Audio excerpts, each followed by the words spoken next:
Hi, I'm Mo Maduro. Welcome to the Life Expansion After 50 podcast, where we unpack the hidden forces that shape our lives. Today's episode dives into a topic that often goes overlooked in personal development strategies, the Nocebo Effect. Have you ever experienced a thought or something you said actually come to pass almost as identically as you said it? The power of self-talk cannot be underestimated. It's a constant internal dialogue that can either be empowering or detrimental. Now, self-talk involves the thoughts and statements people make to themselves, often in response to their experience, feelings, or situations.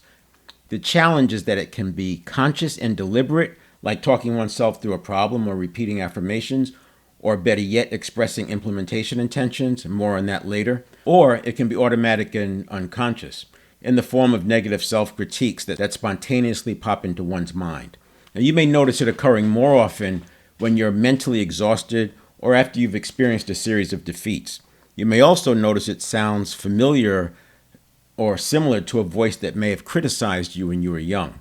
Now, while self-talk can be used for self-motivation, coping with stress, even shaping your self-perception, today I'm talking about it in the context of when it performs like the Nocebo Effect.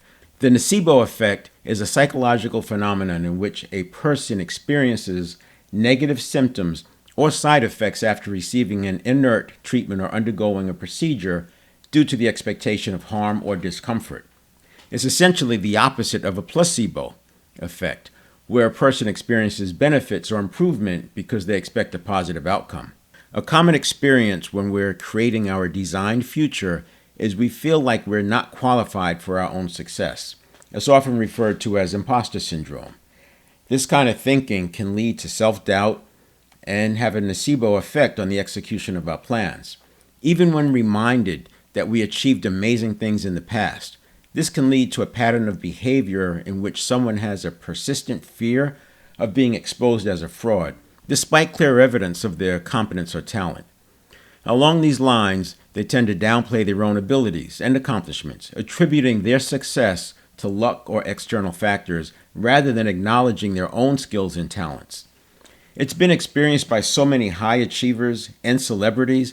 I wanted to include it in this introduction to discussing cognitive biases and how they too can create the nocebo effect. You may experience it on your own journey to self-actualization. While it's not a cognitive bias per se in the pure sense of the term, it is a cognitive emotional pattern that, if unchecked, can get you stuck. People become fearful of what may happen and they stop moving forward. I'll be providing countermeasures that you can apply to counteract the power of cognitive biases as I introduce them. But with the imposter syndrome, it's also important to understand it so you can rid yourself of its power. There are actually 3 cognitive biases that are related to imposter syndrome. The first one is the false consensus effect. This is where individuals tend to overestimate the extent to which others share their beliefs, attitudes, and abilities. In this context, they may even downplay their unique strengths because they assume others possess the same abilities. They mistakenly believe their gift is common. Now, your gift is like a superpower, and when you use it, it becomes even stronger. However, since you don't have to work for it, it's easy to assume that it's worth less than it actually is. If you're not careful, you can start believing that it's worthless. Then you rob the world of benefiting from your special gifts and talents. And you can see how this can lead to remaining comfortably below the line. Another related cognitive bias is the normalcy bias, which leads people to underestimate the likelihood of an unusual event occurring. While it's not the same thing, it's similar to what is going on when a person sees their unique strengths as ordinary and not remarkable. Cognitive biases can have a priming effect. They slip in without us knowing, and combined with the nocebo effect, can even cause us to self-sabotage.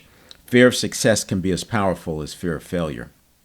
The expertise blind spot is another cognitive bias, and it refers to the tendency for experts in a particular field to underestimate their level of expertise or competence because they assume others have similar knowledge and skills, since the abilities associated with gifts come so naturally to them.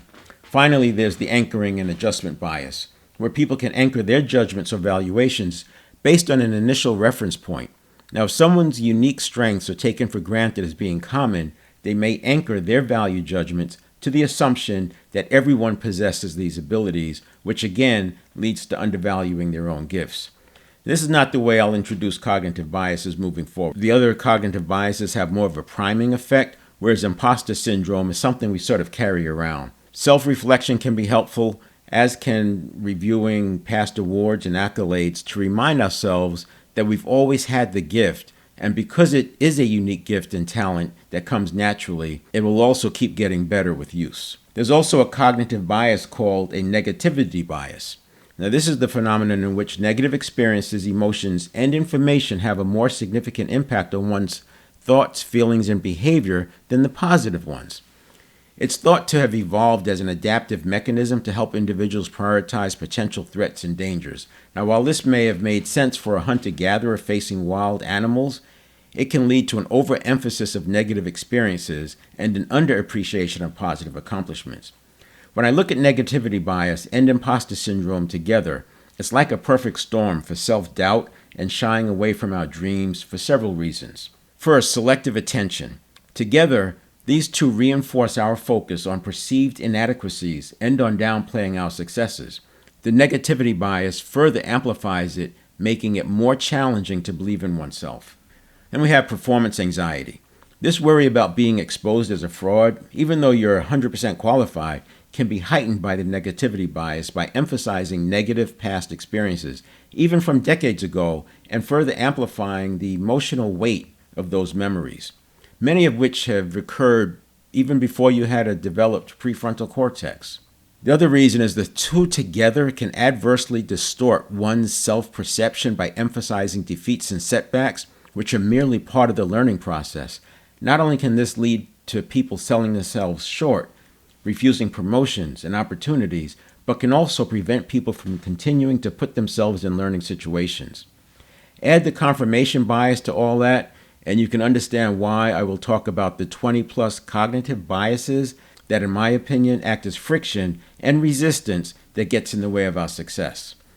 This is a lot of information on a topic that you can go 10 years not hearing anything about. It's less about remembering the details. The value I see in bringing it to you is that when we can label things, when we have a name for challenges that we face, we're also better equipped to handle them. Now, back to the Nocebo Effect. Here are some other ways that you can create your own Nocebo Effect. Eliminate these practices, and it's like gaining free energy. In later episodes, we'll provide tools and tactics to replace behaviors. Now imagine the power that can come from replacing a nocebo with a placebo. It's like 2 for the effort of 1. And more importantly, you put the automaticity of the unconscious to work for you. So we got deflecting compliments. Responding to a compliment with a degrading tone and comment, reinforcing that you don't deserve the accolades or acknowledgement. Take this further and you can see why people are stressed out thinking that they're on the verge of being fired when they've done nothing wrong. A second one is the fear of failing. There's nothing wrong with healthy fear, but when we have a fear that things will go wrong even before we try, this can paralyze us and prevent us from taking the very risks that make up the on-ramp to our self-actualization and the incredible growth ahead. And then worry. I call worry negative goal setting. A person cannot worry without also making a picture of what they don't want. Focusing on what you don't want makes that thing more familiar. The unconscious will typically select the familiar over the unfamiliar. It made sense for a hunter-gatherer foraging and hunting. Now it can result in operating beneath our abilities. There's a demonstration chiropractors and others like to use. They have a person hold out their arm and state their name, such as, "My name is Morris Maduro," while they attempt to pull their arm down. Then they have you say, "My name is something else," while they attempt the same exercise. Your ability to hold your arm up when you're saying someone else's name is a fraction of the previous attempt. And you can do this yourself to a degree at the gym. Lift a weight while saying, "My name is Morris Maduro," obviously your name, and then use some other name while lifting that same weight. Now multiply this effect over multiple times a day, week in and week out, and you see the importance of taking charge of this self-talk area of our lives. In a later episode, we'll address language, and I'll give you an exercise you can use to change your self-talk. This gets at replacing existing Nocebo Effect statements with placebo effects that serve you. The first step is awareness.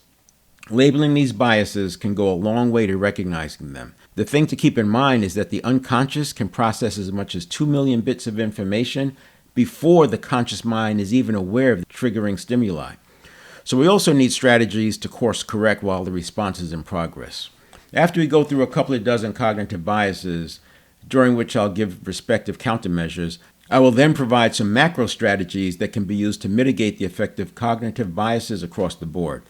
This may be the most important area to begin taking control back from the unconscious. Otherwise, it's like taking 2 steps forward and 1 step back. More to come on cognitive biases. We'll talk soon.